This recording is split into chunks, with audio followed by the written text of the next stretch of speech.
Astro idea YouTube නාලිකාව හරහා ඔයාගේ උපන් ලග්නයට මේ මාසයේ සිදුවන ග්‍රහ ගෝචරයන් බලපාන ආකාරය ජ්‍යොතිෂානුකූලව ඉදිරිපත් කරන්න බලාපොරොත්තු වෙනවා. විශේෂයෙන් මේ වීඩියෝවේදී ඔයා ඔක්තෝබර් මාසය තුළදී සැලකිලිමත් විය යුතු කරුණු පිළිබඳ කෙටියෙන් ඉදිරිපත් කරන්න බලාපොරොත්තු වෙනවා. ඇස්ට්‍රෝ අයිඩියා YouTube නාලිකාව වෙත පිළිගන්න ගමන් ආදරෙන් ඉල්ලීමක් කරනවා අපගේ නාලිකාව subscribe කරන මෙන්.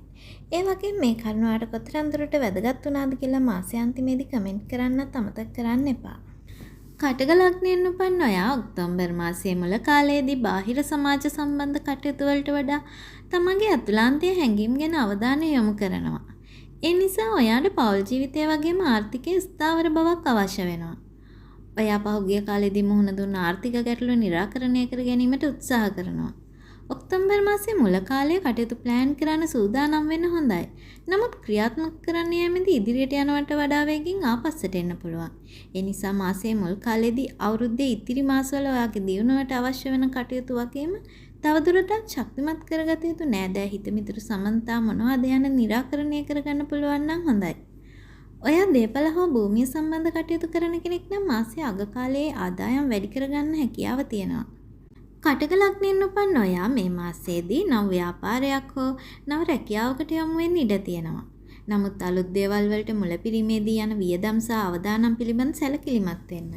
කොහොම නමුත් මේ මාසයේ අග කාලයේ අලුත් ප්‍රොජෙක්ට් පටන් ගන්න සූදානම් කළ දෙයක් ලොන්ච් කරන්න වගේම නව වගකීම් දරන්න හොඳයි.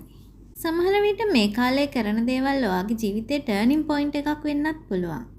ඔයාගේ ජීවිතේ යන දිශාව බලෙන් වෙනස් කරන්න යනවට වඩා ජීවිතේ හැරෙන පැත්තට අනුව විශ්වාසයෙන් වැඩ කරන එක හොඳයි. මේ මාසේ අග කාලේදී ඔයා වටා ඉන්න අයට ඔයා පිළිබඳ විශ්වාසය වැඩි වෙන්න ඉඩ තියෙනවා. ඒ වගේම ඔවුන් අතර කැපී පෙනෙන හැකියාව තියෙනවා. ඔක්තෝබර් මාසේ අග කාලේ සමහර විට ඔයා බලාපොරොත්තු නොවන විදිහේ වාසනාවන්ත සිදුවීම් වෙන්න ඉඩ තියෙනවා. ඔයා දේපලක් මිලදී ගන්න හෝ දීර්ඝකාලීන ආයෝජනයක් කරන්න බලාපොරොත්තු වෙමින් හිටියනම් මේ මාසේ අග කාලෙදී ඒ කටයුතු සාර්ථක කරගන්න පුළුවන්. ඔක්තෝබර් මාසේ ඔයාට දීර්ඝ ගමන් බිමන් වලට වගේම විදේශ ගමන් සඳහා එතරම් සුදුසු නෑ. නමුත් පවුලේ අයත් සමග පොඩි ගමන් බිමන් යොදා ගන්න ඉඩ තියෙනවා.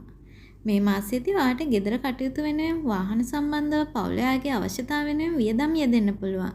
ඒ වගේම සැප පහසු දේවල් වලට හරි ලක්සරි දේවල් වලට හරි අධික ලෙස වියදම් කරන්න ඉඩ තියෙනවා.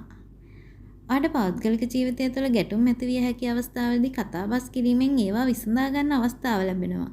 ඔයා විවාහ වෙන්න කෙනෙක් හොයමින් ඉන්නවා නම් ඔයාගේ පවුලට සම්බන්ධ කෙනෙක් හරි සංස්කෘතියට අදාළ කෙනෙක් හරි ආකර්ෂණීය වෙන්න පුළුවන්. ඔයාගේ සෞඛ්‍ය තත්ත්වය ගත්තාම පපුව සහ පෙනහළු ආශ්‍රිත ගැටලු ඇති වෙන්න පුළුවන් නිසා ඒ පිළිබඳ සැලකිලිමත් වෙන්න. ඒ වගේම මානසික ආතතිය ඇති වෙන්න පුළුවන් නිසා එය මගහරවා ගැනීමට කටයුතු කරන්න. මේ පිළිබඳ කිසියම් ගැටලුවක් ඇත්නම් කමෙන්ට් හරහා ඉදිරිපත් කරන්න. ඔයාට ඔක්තෝබර් මාසය නිදුක් නිරෝගී වාසනාවන්ත මාසයක් වෙන්න කියලා ප්‍රාර්ථනා කරනවා.